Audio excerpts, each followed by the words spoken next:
दोस्तों आइए जो है सो आज हम लोग जो है सो निर्वाचन आयोग जो है जो लूसेंट का निर्वाचन आयोग बुक है, लूसेंट का जीके जीएस बुक है, उसके निर्वाचन आयोग टॉपिक को हम लोग देखते हैं क्या है।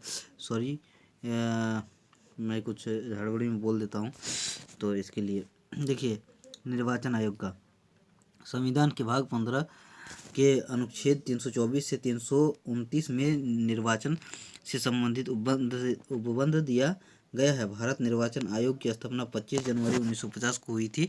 यह एक अस्थायी संवैधानिक निकाय है। निर्वाचन आयोग का गठन मुख्य निर्वाचन आयुक्त एवं अन्य निर्वाचन आयुक्तों से किया जाता है, जिनकी नियुक्ति राष्ट्रपति के द्वारा की जाती है। मुख्य चुनाव आयुक्त का कार्यकाल 6 वर्ष का होता है। ठीक, आपने सुना कितना वर्ष का होता है? 6 वर्ष का या 65 वर्ष की आयु जो भी पहले हो तक लागू होगा। अन्य चुनाव आयुक्तों का कार्यकाल 6 वर्ष या 62 वर्ष की आयु जो पहले हो तब तक लागू रहता है। आइए अगला हम लोग देखते हैं कि क्या है। देखिए क्या है मुख्य चुनाव आयुक्त, ये तो हमने देख लिया। मुख्य चुनाव आयुक्त व अन्य चुनाव आयुक्तों को सर्वोच्च न्यायालय के न्यायाधीश के बराबर वेतन यानी कि 90,000 मासिक एवं भत्ते प्राप्त होते हैं। आइए अगला क्वेश्चन देखते हैं पॉइंट। पहले चुनाव आयोग एक सदस्यीय आयोग था, परंतु अक्टूबर 1993 ईस्वी में 3 सदस्यीय आयोग बना दिया गया। अब अगला देखिए निर्वाचन आयोग के मुख्य कार्य कौन कौन से हैं। तो इसके मुख्य कार्य कौन कौन से हैं? पहला होगा चुनाव क्षेत्र का परिसीमन, दूसरा है मतदाता सूचियों को तैयार करवाना, तीसरा है विभिन्न राजनीतिक दलों को मान्यता प्रदान करना, तो चौथा है राजनीतिक दलों को आरक्षित चुनाव चिन्ह प्रदान करना। अगला देखिए क्या है, चौथा तक देख लिया था हमने।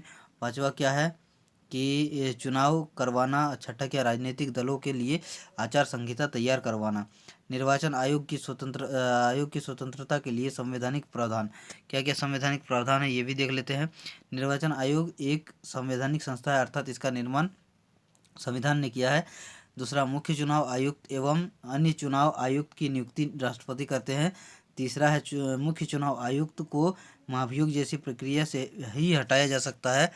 और चौथा क्या है, मुख्य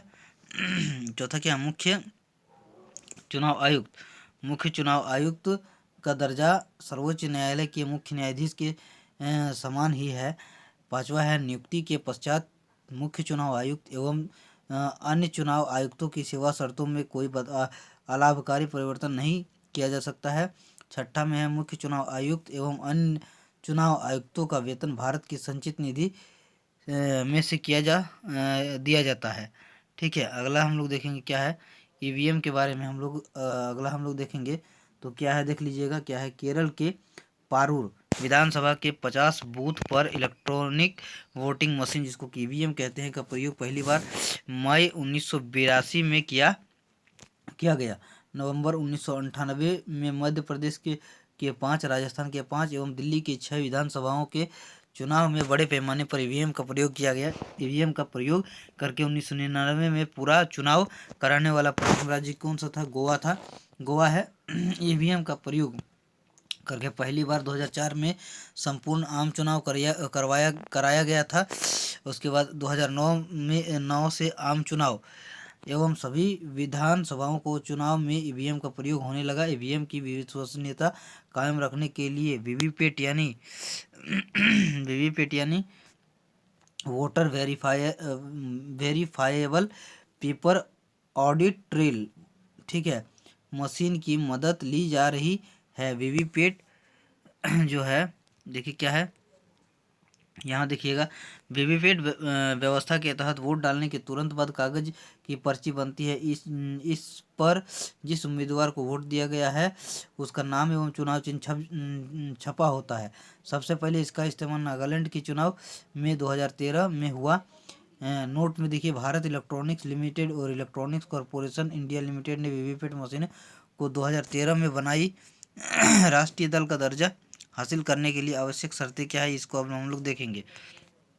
तो क्या है, लोकसभा आम चुनाव अथवा राज्य विधानसभा चुनाव में किन्हीं 4 अथवा अधिक राज्यों में कुल डाले गए वैध मतों का 6% प्राप्त करना जरूरी होगा। बी नंबर में इसके अलावे इसे किसी भी एक राज्य अथवा राज्यों से विधानसभा की कम से कम 4 सीटें जीतनी होंगी, अथवा सी नंबर में है लोकसभा में 2% सीटें हो और ये कम से कम 3 विभिन्न राज्यों में हासिल की गई हो। अब देखिए वर्तमान में मान्यता प्राप्त राजनीतिक राष्ट्रीय दल कौन कौन से हैं और उसके चुनाव चिन्ह कौन से हैं। तो भारतीय जनता पार्टी है और इसका क्या है, कमल है। भारतीय राष्ट्रीय कांग्रेस है, इसका पंजा है। भारत कम्युनिस्ट दल है, इसका हंसिया और बाली है। राष्ट्रवादी कांग्रेस पार्टी, इसका घड़ी है। बहुजन समाज पार्टी, इसका हाथी है असम को छोड़कर। और भारतीय कम्युनिस्ट पार्टी मार्क्सवादी, इसका हंसिया, हथौड़ा और तारा है। अच्छा, तृणमूल कांग्रेस पार्टी का जोड़ा फूल है। उसके बाद नेशनल पीपुल्स पार्टी, इसका पुस्तक है। ठीक है। अब देखिए प्रमुख क्षेत्रीय दल एवं उसका चुनाव चिन्ह क्या है।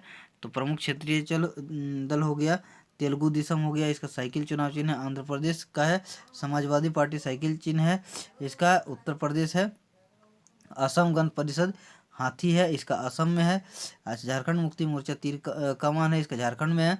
लोक जन पार्टी बंगला में है, इसका बिहार है बिहार में है। अच्छा, चुनाव चिन्ह बंगला है। अच्छा, ये इसका लोक जन पार्टी का। अच्छा, तेलंगाना राष्ट्र संघ का क्या है, कार है, इसका तेलंगाना में है। और पैंथर्स पार्टी जो है सो साइकिल, इसका चुनाव चिन्ह है, ये जम्मू कश्मीर में है। नेशनल कॉन्फ्रेंस, ये हल है और इसका जम्मू कश्मीर में है। कहाँ है, ये जम्मू कश्मीर में है। और उसके बाद राष्ट्रीय जनता दल लालटेन है, इसका बिहार एवं झारखंड में। शिवसेना तीर कमान महाराष्ट्र में है। ये अगला हम लोग देखते हैं क्या है। शिवसेना के बारे में के बाद है ऑल इंडिया फॉरवर्ड ब्लॉक, शेर है, पश्चिम बंगाल में है। अन्ना द्रविड़ मुन्नेत्र कड़गम, 2 पत्ती है, इसका तमिलनाडु में है। महाराष्ट्रवादी गोमांतक पार्टी, शेर है, ये गोवा में है। सिक्किम संग्राम परिषद, हाथी है, ये सिक्किम में है। द्रविड़ मुनेत्र कड़गम उगता सूरज है, ये तमिलनाडु पुदुचेरी में है। नागालैंड पीपुल्स काउंसिल, ये मुर्गा है, इसका नागालैंड में है। उसके बाद अकाली दल बादल का तराजू है, ये पंजाब में है। उसके बाद जनता दल यू तीर है, ये बिहार झारखंड में है। और मुस्लिम लीग का सीढ़ी है, ये केरल में है। तो आपने देख लिया ये कौन कौन से जो है सो पार्टी है जिनका कि ये होता है। ये सामान्य ज्ञान है, लूसेंट का सामान्य ज्ञान, इसमें कंप्लीट लूसेंट जीके है और भारतीय संविधान है। ये यूट्यूब पर पहली बार है और एक ही वीडियो में पूरे संविधान को आप पढ़ सकते हैं। ये देखिए सामान्य ज्ञान का है, आप ज़रूर से ज़रूर इसका लाभ उठाइए और जो है सो हमें प्रोत्साहित करें। हमारे चैनल को अगर लाइक नहीं किए तो लाइक कर दे और सब्सक्राइब करना ना भूलें, सब्सक्राइब कर दे ताकि हमें मोटिवेशन मिलता रहेगा। शेयर अपने दोस्तों तक करें ताकि और ज़्यादा व्यूज़ बढ़े और हम आपके लिए और अच्छे से अच्छे वीडियो बना पाएँ। थैंक यू, जय हिंद।